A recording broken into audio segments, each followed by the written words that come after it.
What is going on? We is back. We had a couple of hiccups. We had some technical difficulties. Goes to show you how long I haven't been on here. But these are things that go with what happens when you are live on YouTube. But we back, baby. I'm so excited. Shout out to everybody that's hanging out with us. I'm excited. Season 2, Comic Relief. We getting it started again. I'm just so grateful to be back, recharged, ready to give y'all what y'all been waiting for all this time. You know what, man? I don't want to hold you up too much, but before we go on real quick, I just got to give a quick shout out to my little baby girl. Hey, Lily. Love you, mommy. Hope you're having a good time, and make sure you eat your food tonight, all right? All right. So, yeah, with that being said, man, let's just get into this. Let's get started because it's Comic Relief time, baby.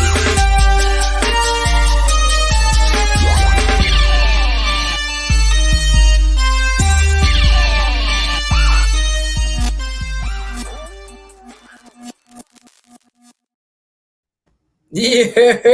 Well, hey, hello, sir. How you doing? This way. What's up? What's up, man? We back, baby. We doing it right this time.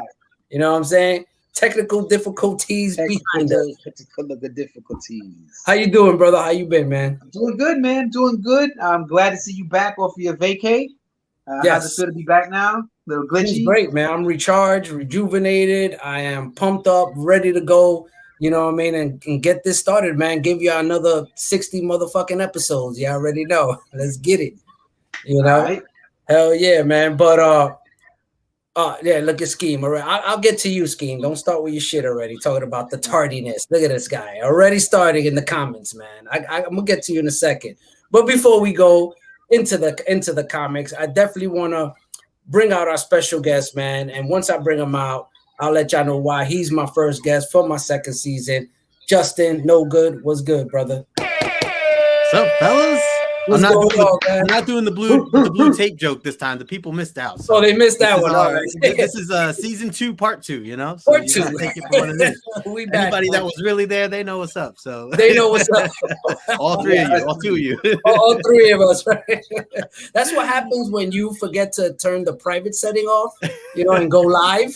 You know, you're a little rusty, Morb. That's all right. You know, hey, you're just coming back. It's been like 3 months, man. Totally. You know, I gotta get back in the groove of things.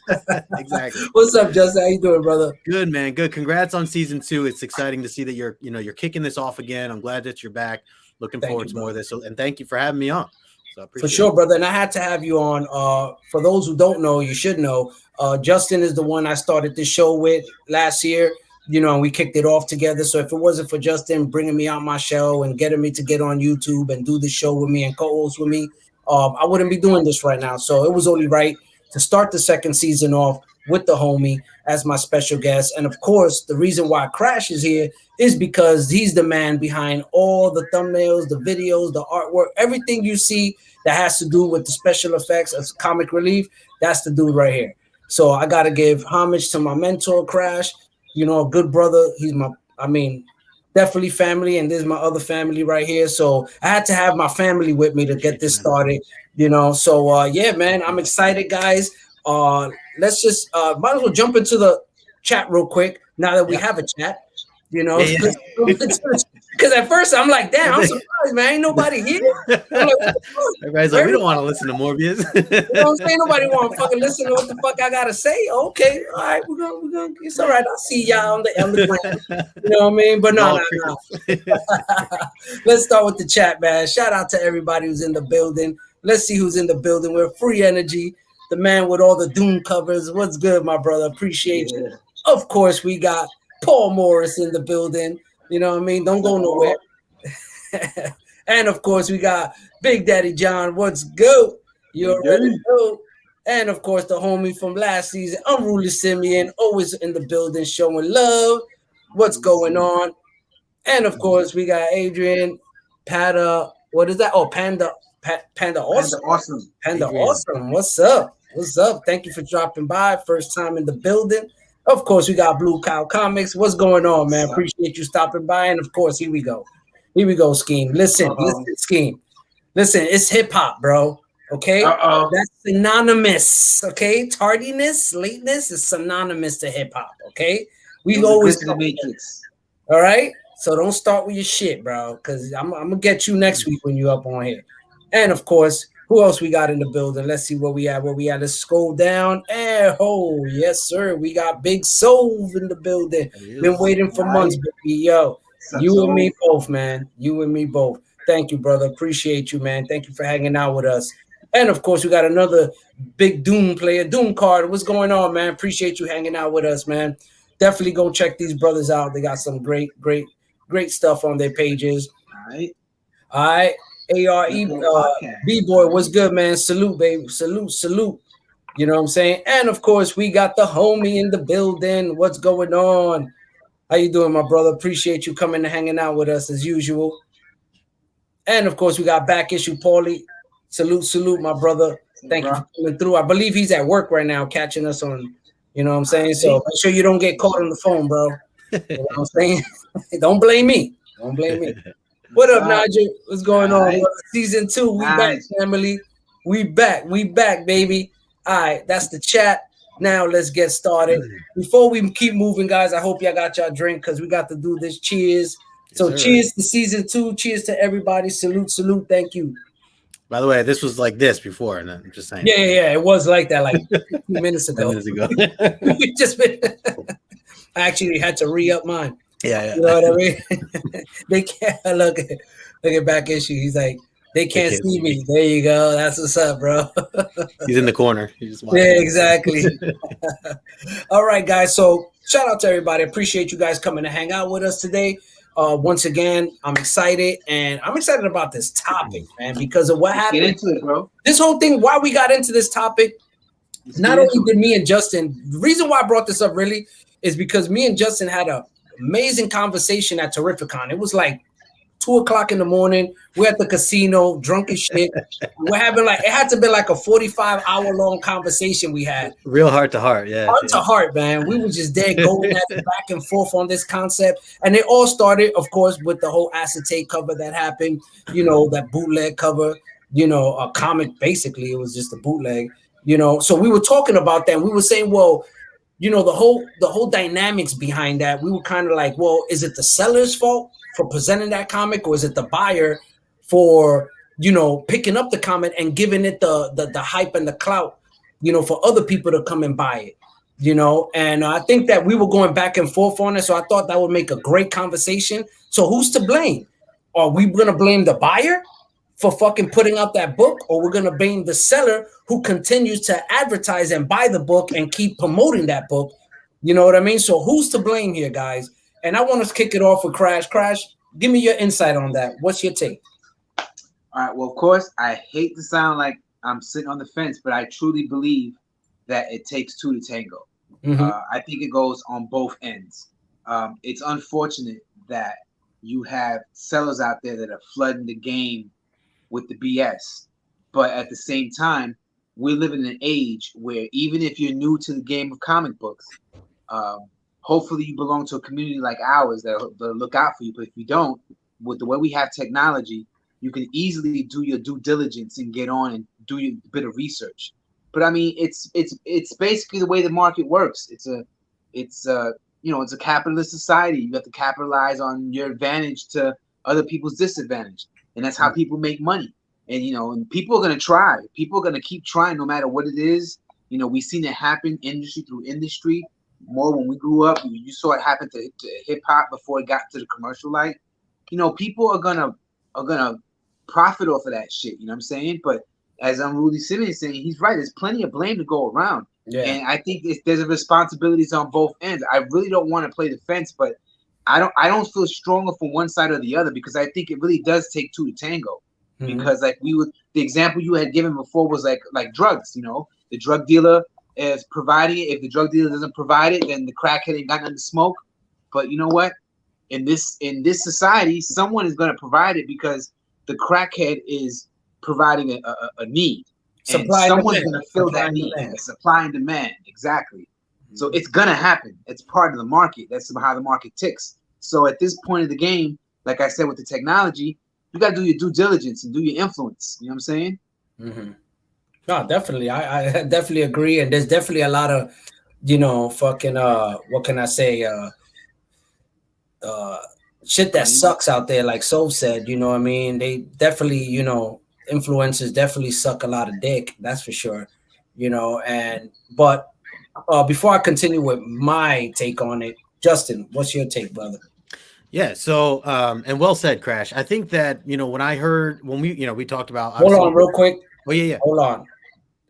AR, your buddy. Yeah, we're going to address that. Okay. We're going to address that. I haven't got a chance to actually communicate with Rage because every time he reaches out to me, I'm actually in a situation where I can't answer the phone. But me and him are having a conversation about this. So I'm going to put it out here, but I'm not going to talk any more in depth about it because I need to talk to Rage first about this.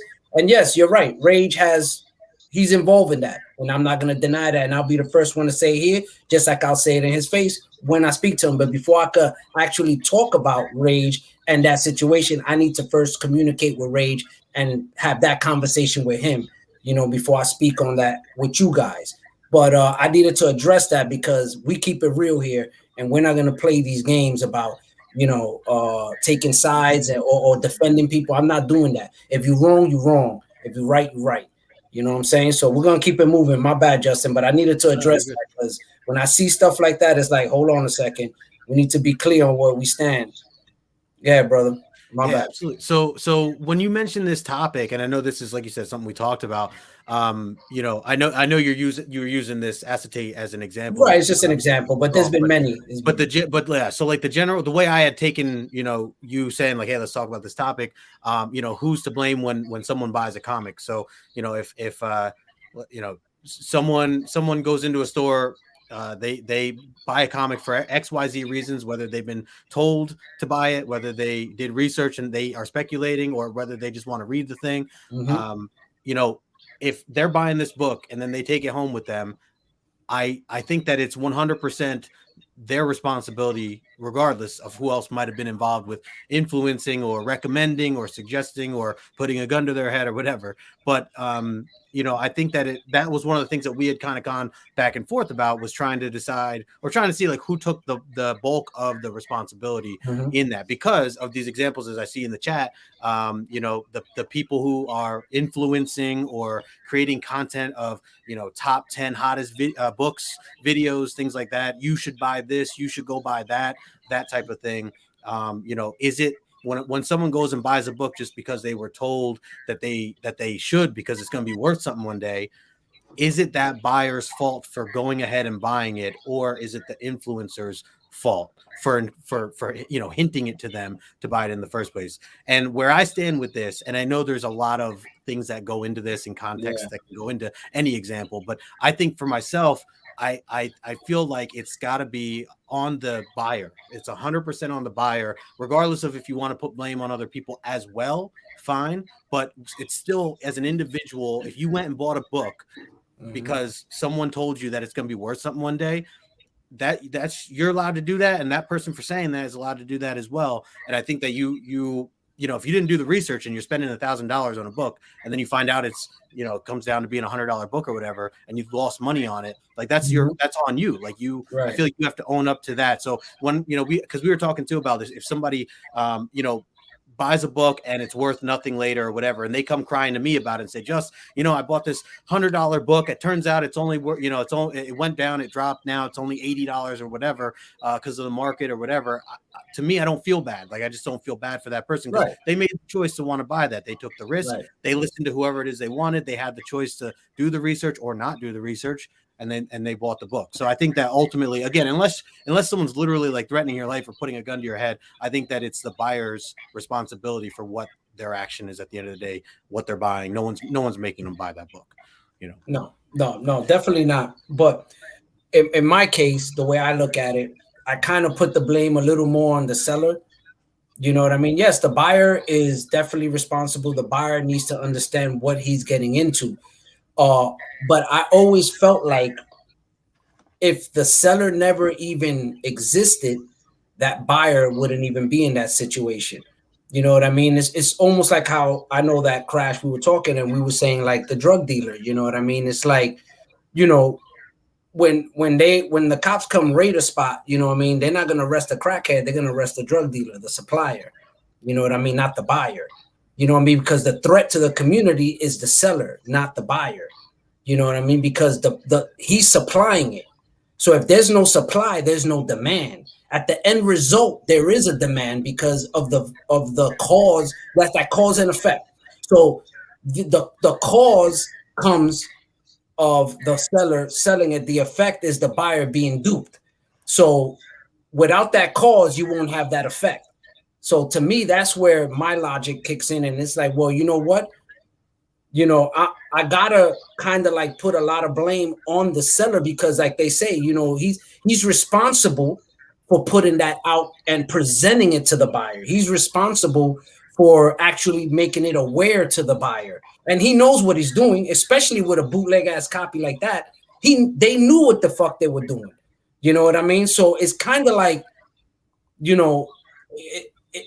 it's a conundrum because you're stuck in the middle, because you're like, yeah, the seller has a lot of responsibility, in understanding what he's getting into. But if that wasn't available to him to begin with, he wouldn't be in that predicament to begin with. So it's like, to me, it's almost like that seller is.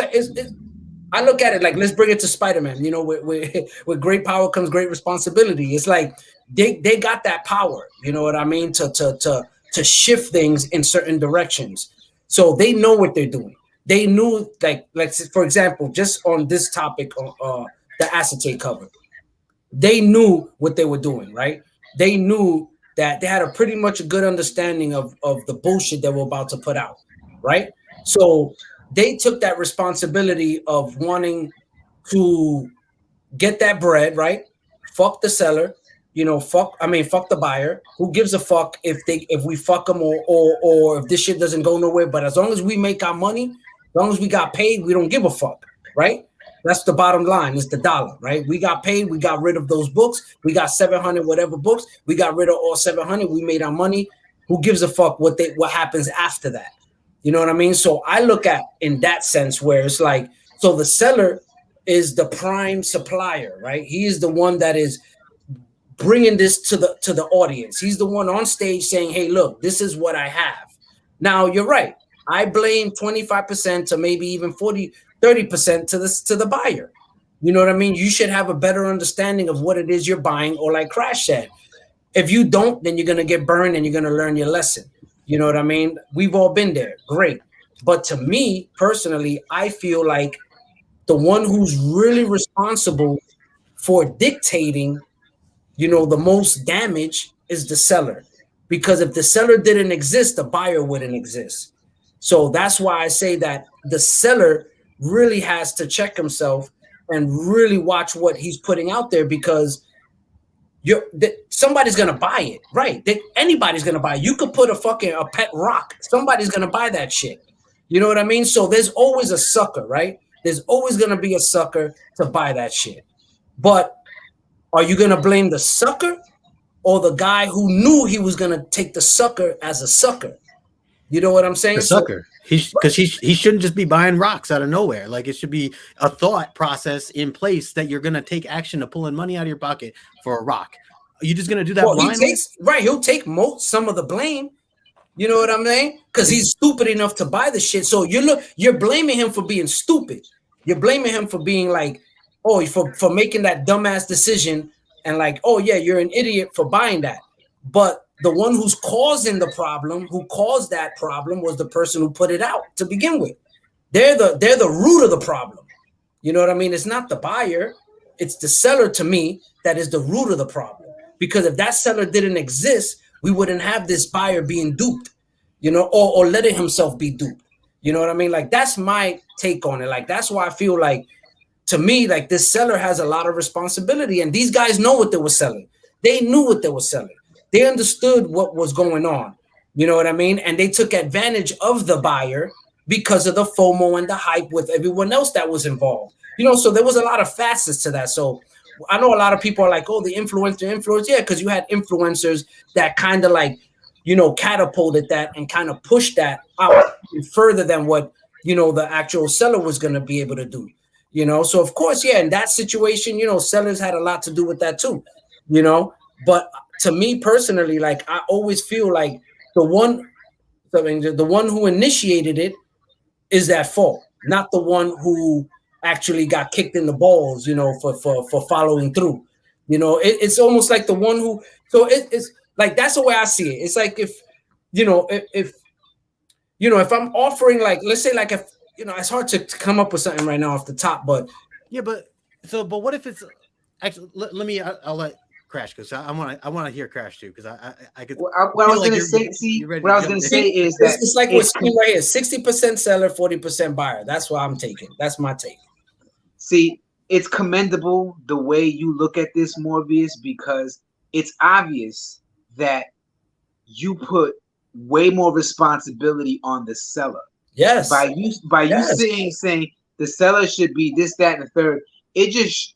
I'm saying it's commendable because you're looking at this like, yo, why do you have to be a cutthroat?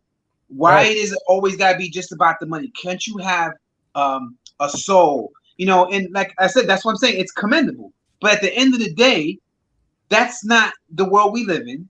And the market adjusts for people that aren't smart enough to do the right thing.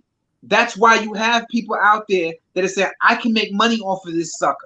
You know what I'm saying? Right. You need people like that because that's how you learn, especially in this day and age. I was a sucker more than once. You know, everybody's a sucker. But the thing is, if you don't have somebody trying to get you, you're not going to elevate. You're not going to step your game up. So for me, I'm more accepting of that process to say, you know what? Yeah, I want a piece of shit. Well, I mean, that's one way to categorize it, but not to get too personal. But I want this dude that's trying to, that cares nothing but money, trying to put his hand in my pocket. I want him to try that. I want him to try to get my money. Because then it's gonna let me know, okay, what do I need to do, right? Mm-hmm. So yeah, it is what it is. It's like, you know, in high school, freshman Friday, the freshmen get their ass beat. Why? Because they're freshmen, they're brand new. It's gonna happen. It's yeah. Like let me give you like this real quick, Justin. I know you wanna real quick. Let me just give you this example because it's personal, right?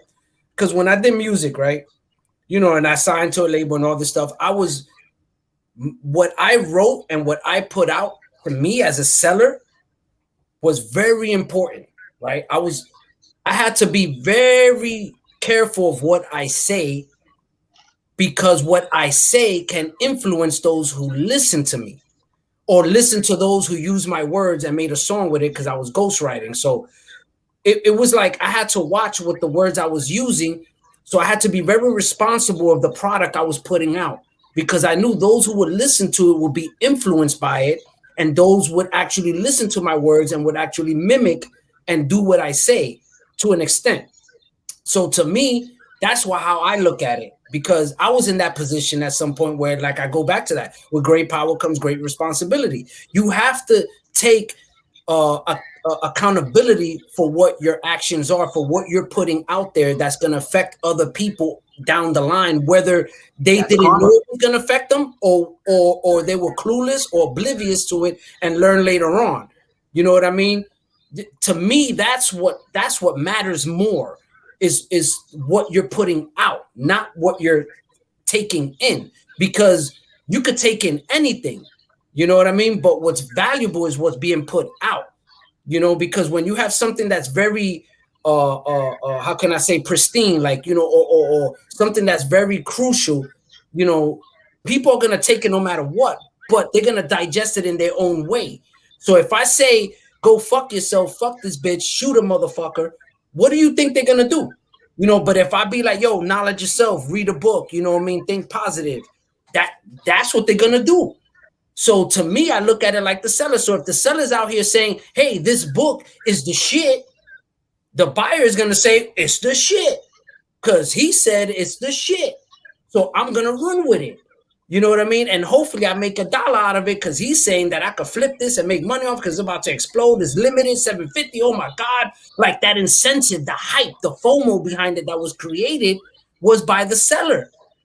You know what I mean? And then the influencers came and then they pushed it a little bit. But really it started with him saying limited copy right there. He's already fucking feeding that. All right, we're going to fucking bring him in with that one. You know what I mean? So to me, that's my take on it. It's like you have to be careful what you're putting out. You know what I mean? Because people are going to digest it, whether they're knowledgeable or not. they're still going to follow you. They're going to listen to what you're saying and what you're doing. So you're responsible for their actions. You're responsible for what happens to an extent. I'm not saying everything. Like I said, the buyer is responsible as well. But the seller has more responsibility, because if he didn't exist, the buyer wouldn't exist. And that cancels everything out. So that's just my take on it. I know niggas are saying scheme is like I have morals. No, I don't have morals. One thing with that, Morb, and this is, you reminded me, because this is where we came together during that late night conversation that we had, was for a lot of the time that we were talking, you were describing one type of seller and I was describing a different type of seller. Right. Now, we had a little bit more of an example at the beginning of this video. You see, talking about acetate, but where I'm coming from is, and I should have clarified this better earlier, is the idea of a seller just genuinely selling, or an influencer genuinely influencing, not to actually take advantage of somebody, but to just say, you know, hey, I just bought this book and I really like it, or I there's a new character in it and I think this is going to be worth something. I think it's something that people should pick up. Now, if Krash goes and buys it because he heard what I just said, I still 100% think that that's on Krash. If like I didn't make you buy that, Krash, I'm also not gaining anything from it either. But that's where I was coming from, was with sellers, is that not I was talking about like typical sellers, not someone necessarily trying to take advantage of somebody, but to just run a business, or again, influencers. Maybe they're not even in sales. They're just influencers. They're content creators or whatever, and they create some content. They say, hey, this book's got a first appearance in it. You know, I'm definitely gonna buy a couple of these if I can find them. You know, maybe they're worth a little bit more later. If you're into that, maybe you should too. That kind of thing. And now if Krash goes buys it, and then this book flops and is a penny book down the road, then and Krash comes over to you, Morb, and starts crying and says, yo, man, I just spent $4 on this book. A year later, it's literally worth a penny, Morb. Like, I would expect you, Morbius, to say, well, why'd you buy it, man? Why'd you buy it? See, that's different. The guy that told you to buy it. You know what I mean? No, like, that's different. That's how I was looking at this topic. No. Yeah. I get what you're saying. That's different. That's falls on the buyer. That's where my 100% comes from. Oh, right. No, that's all on the buyer. You know what I mean? I was just like fooling somebody or something evil, like evil. It was more on this topic of where they knew what they were doing. Like you're fucking trying to scheme and get over and do some grimy shit. And that's where we were disconnecting, because I wasn't okay. So no. Let's focus on the acetate. Let's do the acetate, because that one is kind of like very, it's more broad. This is more polarized, where we could say, okay, the seller knew what he was doing, right, and the buyer maybe knew or didn't give a fuck because he saw that there's a possibility to make a buck off this shit, even though it's a fucking bootleg ass book. You get what I'm saying? So, but Krash, I know you want to say something. What's up? Well, I think I understand what you're telling Justin to like focus on, just like this acetate situation, but it's good that he brought in his example, because that right there illustrates and shows you how there's such a vast difference of opinions and different angles that people see it as.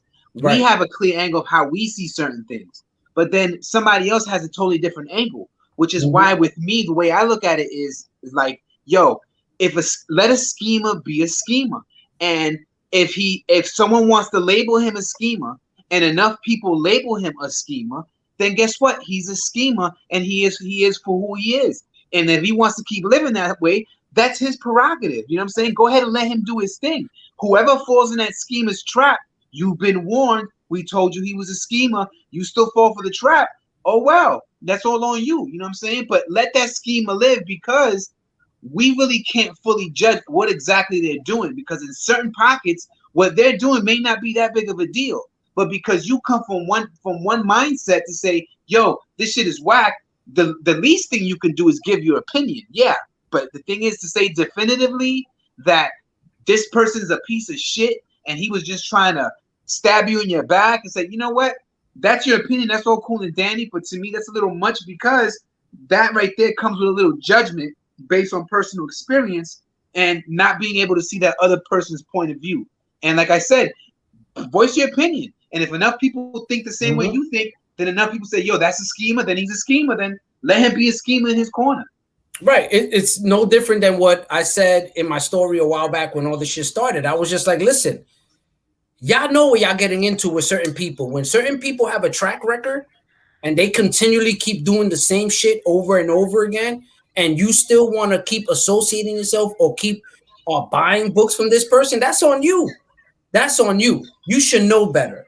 You know what I'm saying? I don't want to call names out, but y'all know who we talking about. You know what I mean? These influencers or so-called sellers that were a part of that bullshit. You know, if you know they're on some bullshit, you know that they did some fugazi shit. And if you want to still associate yourself with them and buy books off them, knowing the shit that they're doing, then that's on you.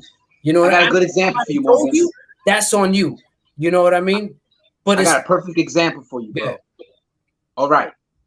It's, to me, we've had conversations about this for ages, because this whole acetate thing is just something new, but this whole dynamic isn't new, right? Right. So basically, it sounds, the way you're describing some of this stuff, this current stuff, sounds exactly how we used to think about eBay, right? Like, if it wasn't for eBay, there wouldn't be these crazy fucked up prices. The thing is, eBay's facilitating this shit. People getting away with murder on eBay, this, that, and the third, yada, yada, yada, right? Okay, but you know what? My opinion is, okay, but if you already identify eBay for what it is, then let eBay live. You just have to be a smarter buyer. But guess what? You still use eBay, don't you? Yeah. Right? Yeah. You still use eBay, even though you know they ain't shit. And they jerking people and they screwing them over, right? eBay is the seller. They're the one providing the platform for people to jerk people around. But you know what? You know better. So he's like, all right, let eBay be eBay. I'm gonna use them when I need to use them. But when they're gonna try to jerk somebody, I'm gonna back up, and maybe I can inform somebody. Yo, by the way, watch out for this person. You know what I'm saying? He sells bad books. Let the community take care of it. No, I agree with that. I definitely agree with that. And hold on a second. I'm getting something real quick. I think we got some breaking news. Oh. Hold on. Wait, yeah, guys. Hold on a second. We got to go to the man on the street right quick, guys. Hold on a second. Let's just break into. We got breaking news. I think we got Paul Morris in the streets right now. He's the man in the street, ready to let us know what's going on. Let's just break.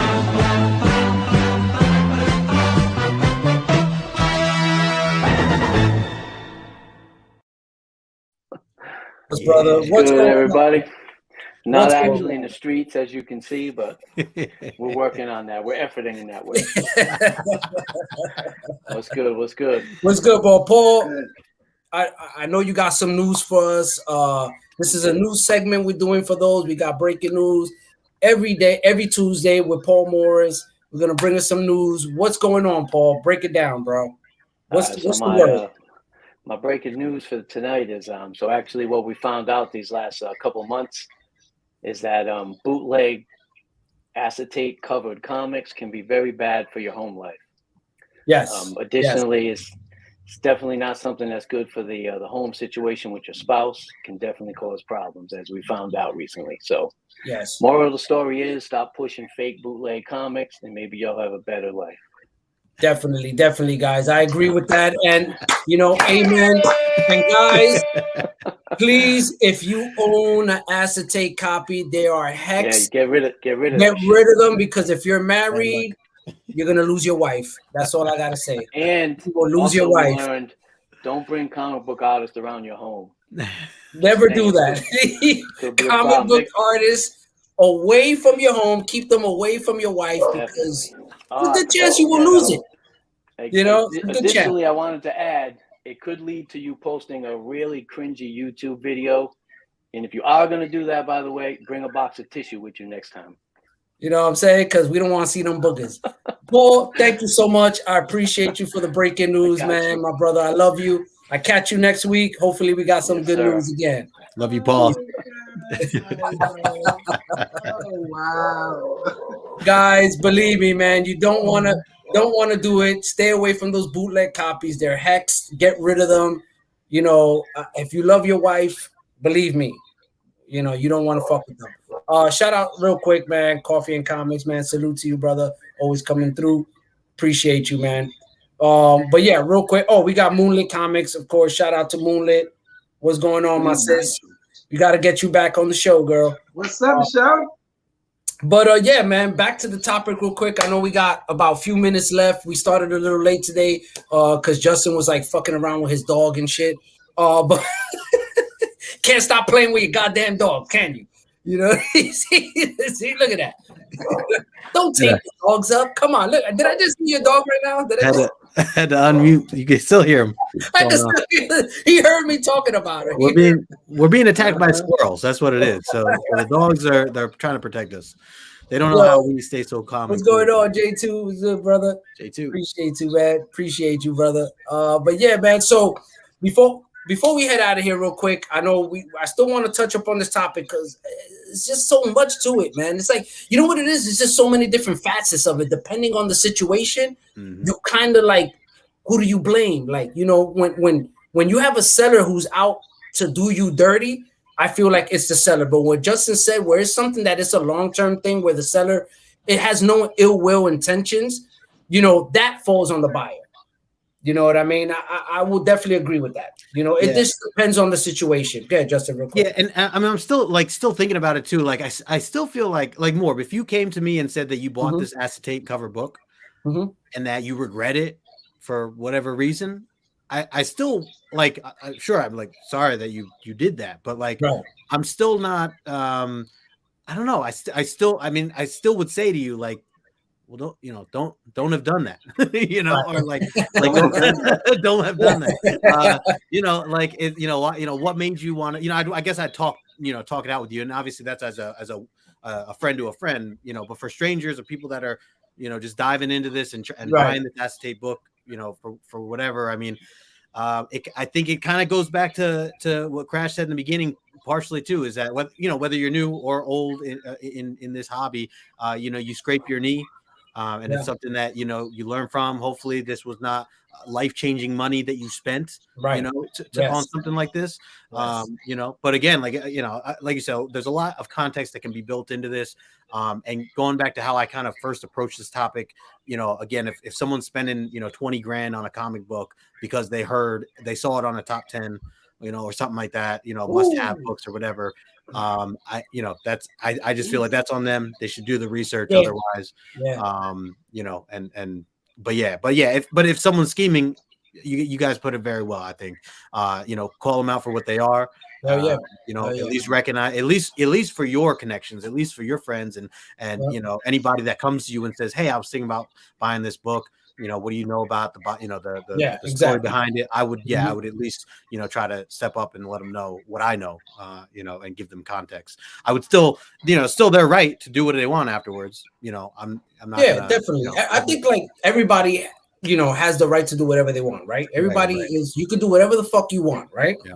But it don't mean that people ain't gonna have opinions based on your actions. Yeah, that's one thing. You got to understand that, people, that just because you do something doesn't mean that you're obsolete from judgment.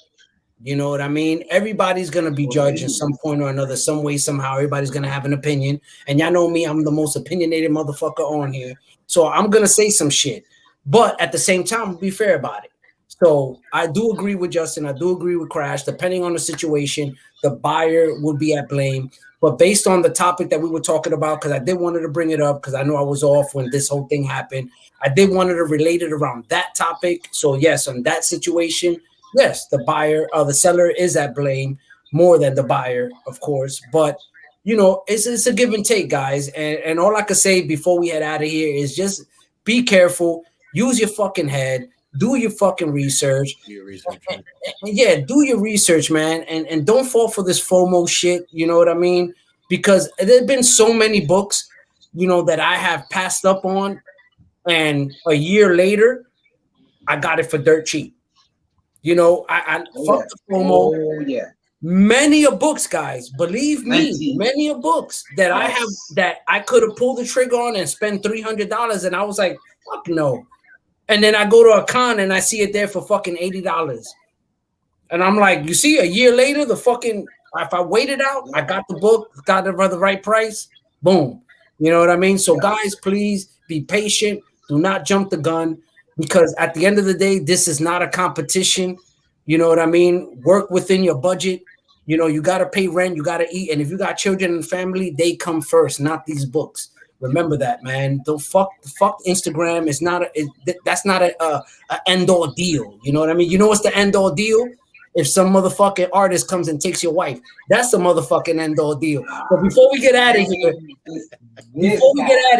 hey, I had to do it, Krash. I had to do it. So before we get out of here, I want to give a community shout out. You know what I'm saying? Real quick, I gotta give a shout out to the homie who we ran into, me and Justin, just over the weekend over at ZapCon. I gotta give a shout out to Chris. I got issues. Yeah.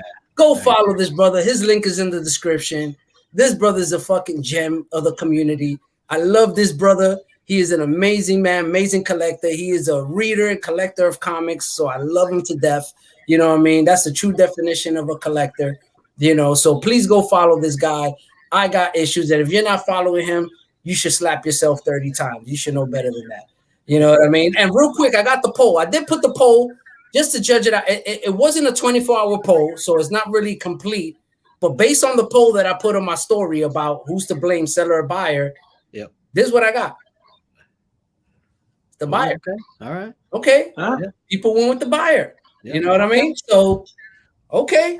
You know, I guess the people are expressing themselves and they're agreeing that, you know what, the buyer is at fault overall, because they didn't know the topic. They didn't know the general context. Right, general context behind it.